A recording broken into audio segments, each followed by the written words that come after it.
நேர்களே, இலங்கையில் பயங்கரவாத தடை சட்டம்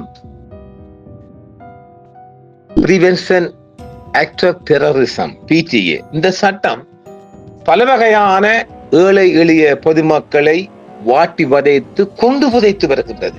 இன்னும் பல மக்கள் தங்களின் உற்றார் உறவினர்களை இந்த பயங்கரவாத தடை சட்டத்தின் கீழ் பலி கொடுத்து கொண்டு இன்னும் எப்போது வருவார்கள் என்ற ஏக்கத்தில் இருக்கும் விடயமும் எம்மத்தியில் இருக்கின்றது என்பதையும் நாம் அறிவோம்.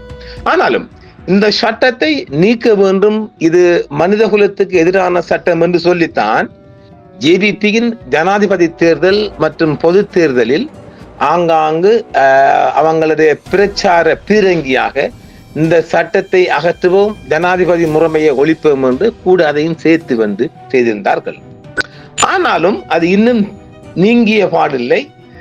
ஏதோ ஒரு கொடி ஒன்று நினைக்கிறேன், இந்த இஸ்ரேல் கொடி பிடித்ததற்காக ஒரு புத்தளத்தை சேர்ந்த ஒரு முஸ்லீம் பையன் ஒருத்தனும் தண்டிக்கப்பட்டு 8-9 மாதங்களின் பின்பு தான் சிறையிலிருந்து மீளப்பட்டான்.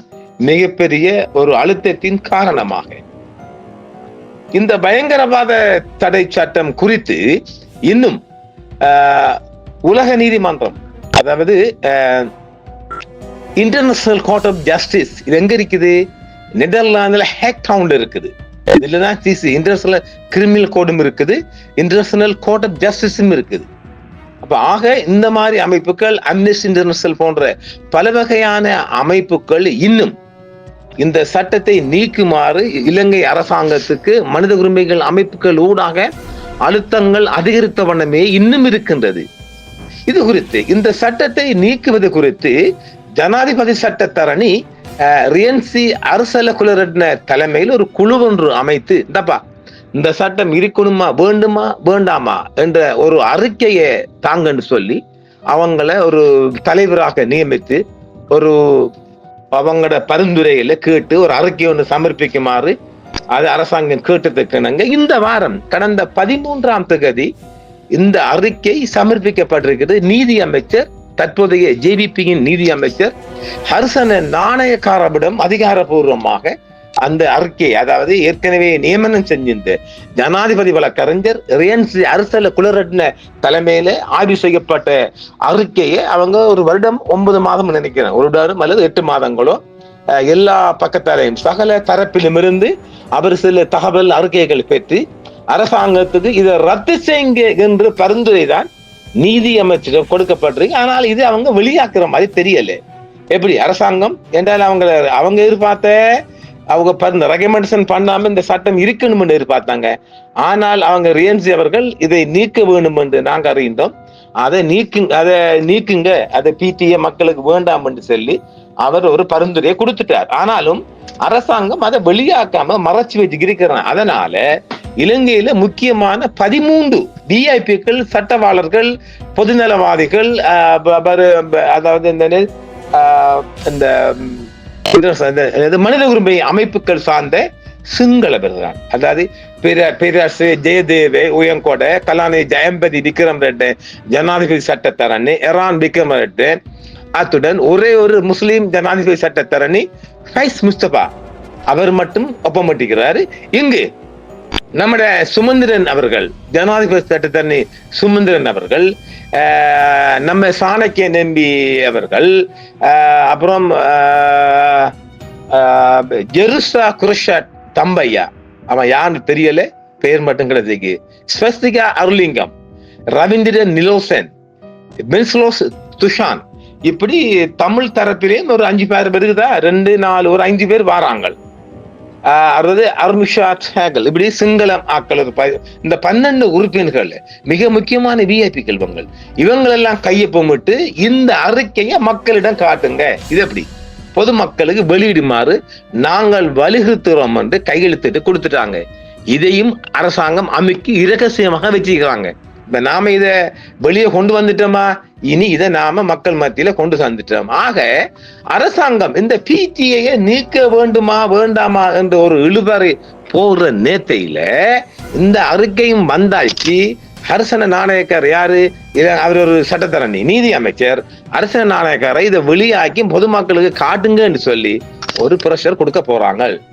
பயங்கரவாத தடை சட்டத்தை ரத்து செய்வது குறித்து ஆய்வு செய்யும் குழுவின் அறிக்கை நீதி மற்றும் தேசிய ஒருங்கிணைப்பு அமைச்சர் அர்சன நாணயக்காரவிடம் கையளிக்கப்பட்டுள்ளது. இந்த குழு பயங்கரவாத தடை சட்டத்தை ரத்து செய்வது குறித்து ஆராய்ந்து சட்டபூர்வமான பரிந்துரைகளை வழங்குவதற்காக அமைக்கப்பட்டது. இந்த அறிக்கை பயங்கரவாத தடை சட்டத்திற்கு பதிலாக சர்வதேச மனித உரிமை கோட்பாடுக்கு ஏற்ப புதிய சட்டம் உருவாக்கப்படுவதற்கான வழிமுறைகளை முன்மொழிவதாக எதிர்பார்க்கப்படுகிறது. இப்ப இதான் பிரச்சனை தெரியுமா? அதாவது என்ன சரி, இந்த சில சினிமா படங்களை பார்த்திருப்போமே, போலீஸ் ஸ்டேஷன் சாராய கடையா மாறும் சினிமா படங்கள். அது மாதிரி பிடிஏட என்றுதான் மாறுது. இது புதுசா அதை விட மோசமா தான் கொண்டு வராங்க. என்னங்கடா உங்களுடைய வித்தைகள் எதுக்குறா நீங்கள்? அதாவது இந்த பிடிஏக்களை மிக அதிகமாக ஜேவிபி தான் பாதிக்கப்பட்டிருக்கு. கைது செஞ்சதும் சித்திரவதை செஞ்சதும் தமிழ் மக்களை விட மிக அதிகமாக அவங்க தான் 2 யுத்தத்தின் போதும் அரசுக்கு எதிரான 2 நகர்வுகளின் போதும் மிக அதிகமாக பாதிக்கப்பட்டவர்கள் ஜேவிபி போராளிகள். இப்ப நீங்க அந்த சட்டத்தை நீக்குங்களேன். நீங்க இந்த சாகுமறைக்கு மாற்றிருக்க முடியுமா? 10-15 வருஷத்துக்கு போறோம், ஒருத்தம் வரத்தான போறான், அவனும் அதை கையில் எடுக்கத்தான போறான். எனவே இந்த சட்டத்தை நீக்க வேண்டும் என்பதும் எமது கோரிக்கை. அது தொடர்பில் ஆராயும் குழுவின் தலைவர் ஜனாதிபதி சட்டத்தரணி ரியன்சி அர்சல குலரட்ன குறித்த அறிக்கையை நீதி அமைச்சர் ஹர்சன நாணயக்காரவிடம் கொடுத்து விட்டார். பயங்கரவாத தடுப்பு சட்டத்தை பிடிஏ ரத்து செய்வது குறித்து பகுப்பாய்வு செய்து பரிந்துரைகளை வழங்குவதற்காக நியமிக்கப்பட்ட குழுவின் தலைவரான ஜனாதிபதி சட்டத்தரணி ரியன்சி குழுவின் அறிக்கை பரிந்துரைகளை நீதி அமைச்சர் ஹர்சன நாணயக்காரவிடம் அதிகாரபூர்வமாகவும் உத்தியோகபூர்வமாகவும் கொடுத்து விட்டார். பயங்கரவாத தடை சட்டத்தை ரத்து செய்வது குறித்து பகுப்பாய்வு செய்திருக்கும் பொருத்தமான சட்ட நடவடிக்கைகளை முன்மொழிவதற்கும் இந்த குழு அமைக்கப்பட்டதாக நீதி மற்றும் தேசிய ஒருங்கிணைப்பு அமைச்சு இவ்வருடம் ஏப்ரல் 13ஆம் தேதி அறிவித்திருந்தது. இந்த நாடாளுமன்றத்திலும் பரந்த உள்ளடக்கிய சீர்திருத்த செயல்முறையை உறுதி செய்வதற்காக சிவில் சமூக அமைப்புகளிடமிருந்து உள்ளீடுகளையும் சர்வதேச நிறுவனங்கள் மற்றும் சமூகங்களிடமிருந்து கருத்துக்களையும் பெறுவதும் இந்த குழுவிற்கு பணிக்கப்பட்டது. பயங்கரவாத தடை சட்டத்தை ரத்து செய்வது தொடர்பான முதற்கட்ட கலந்துரையாடல் ஏப்ரல் 11ஆம் தேதி நீதி மற்றும் தேசிய ஒருங்கிணைப்பு அமைச்சர் சட்டத்தரணி ஹர்சன நாணயக்கார தலைமையில் அமைச்சின் வளாகத்தில் நடைபெற்றிருந்தது. கலந்துரையாடலின் போது பயங்கரவாத தடுப்பு சட்டத்தை ரத்து செய்வது தற்போதைய அரசாங்கத்தின் கொள்கை முன்னுரிமையாகும் என்றும் அமைச்சர் நாணயக்கார மீண்டும் மீண்டும் வலியுறுத்தியிருக்கின்றார். என்னங்கடா இது இப்படி போறது? அறிமுகப்படுத்தப்படும் எந்த ஒரு புதிய சட்டமும் சர்வதேச தரங்களுக்கு இணங்க அரசியலமைப்பு ரீதியாக உத்தரவாதம் அளிக்கப்பட்ட மனித உரிமைகள் மற்றும் கருத்து சுதந்திரங்களை நிலைநிறுத்தும் அதே வேளையில் சமகால உலகளாவிய பயங்கரவாத சவால்களை எதிர்கொள்ளும் திறன் கொண்டதாக இருக்க வேண்டும் என்றும் அவர் வலியுறுத்தியுள்ளார். அங்க ஒன்றும் மாறலங்க. வேணுமென்னா பிடி என்று மாறி வேற ஒன்றுக்கு வர, அவ்வளவுதான், வேற ஒன்றும் மாறல. ரெண்டாலும் அவங்க பயங்கரவாதத்தை வெற்றிரிக்கத்தான் போறாங்க. அதுல மாற்றுக்கிறது கடமை இல்லை. இந்த சட்ட திருத்தங்களை கொண்டு வருவதில் கடந்த கால அரசாங்கங்கள் உரிய விடாமுயற்சியுடன் செயல்படவில்லை என்றும் நியமிக்கப்பட்ட குழுவிற்கு குறுகிய காலத்திற்குள் சட்டத்தை ரத்து செய்வதற்கான தொடர்புடைய விடயங்களை உறுதியான முறையில் அடையாளம் காண அறிவுறுத்தப்பட்டுள்ளதாகவும் நீதி அமைச்சர் சுட்டிக்காட்டியிருக்கின்றார். அது தொடர்பில் ஆராயும் குழுவின் தலைவர் ரியன்சி அர்சல குலரட்ன குறித்த அறிக்கையை நீதி அமைச்சர் ஹர்சன நாணயக்காரவிடம் கையளித்திருக்கிறார். பயங்கரவாத தடுப்பு சட்டத்தை ரத்து செய்வது குறித்து ஆய்வு செய்வது பொருத்தமான சட்ட நடவடிக்கைகளை முன்மொழிப்பதற்காக இந்த குழு நியமிக்கப்பட்டதாகவும் நீதி மற்றும் தேசிய ஒருங்கிணைப்பு அமைச்சர் அறிவித்திருக்கின்றார். இந்த பயங்கரவாத சட்டம் என்பது 1979ஆம் ஆண்டில் 48ஆம் எண் பயங்கரவாத தடுப்பு தற்காலிக ஏற்பாடுகள் சட்டம் நீண்ட காலமாக உலகளவில் ஒரு கொடூரமான சட்டமாக கருதப்படுகிறது. இந்த சட்ட புத்தகங்களிலிருந்து நீக்கப்பட வேண்டும் என்றும் அனைவருக்கும் நீதி எப்போதும் பயங்கரவாத தடுப்பு சட்டத்தை முழுமையாக ரத்து செய்ய வேண்டும் என்றும் தொடர்ந்து வாதிட்டு வருகிறது. தேசிய ஜனநாயக கூட்டணியின் தேர்தல் அறிக்கையும் அதை ரத்து செய்வதாக உறுதியளித்தது. புதிய வரைவு மசோதா இந்த வாக்குறுதியை முழுமையாக பிரதிபலிக்கும் என்றும் நாங்கள் நம்புகிறோம்.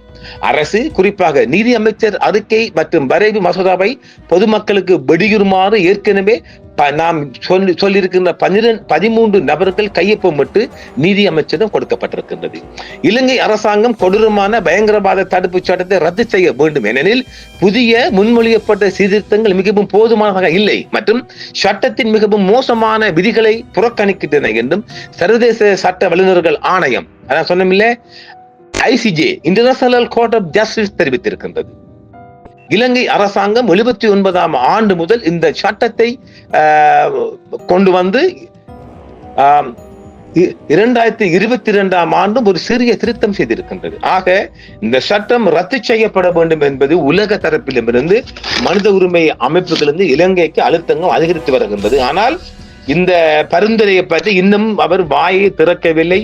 நீதி அமைச்சர் என்னப்பா நீதி அமைச்சர் வெளியாக்கணும் இல்லை, இதுல ஏதோ ஒரு புதையல் இருக்குது, நாம் இந்த விடயத்தை தந்திருக்கிறோம், இதுல ஒரு புதையல் ஒன்று கிடைத்துவிட நாம் அந்த விடயத்தை காவி வருவோம். மீண்டும் மற்றொரு காணொளியில் சந்திப்போம். நன்றி நேயர்களே. என்றும் உங்களுடன் சன்ரைஸ் இந்தியா டிவி சப்ஸ்கிரைப் பண்ணுங்கள், பெல் பட்டனையும் கிளிக் செய்யுங்கள். உங்கள் ஆதரவே எங்கள் சேவை. ஆதரவு தாருங்கள், அரவணைப்போம். மறக்காம சர்ப்ரைஸ் பண்ணுங்க. தேங்க்யூ.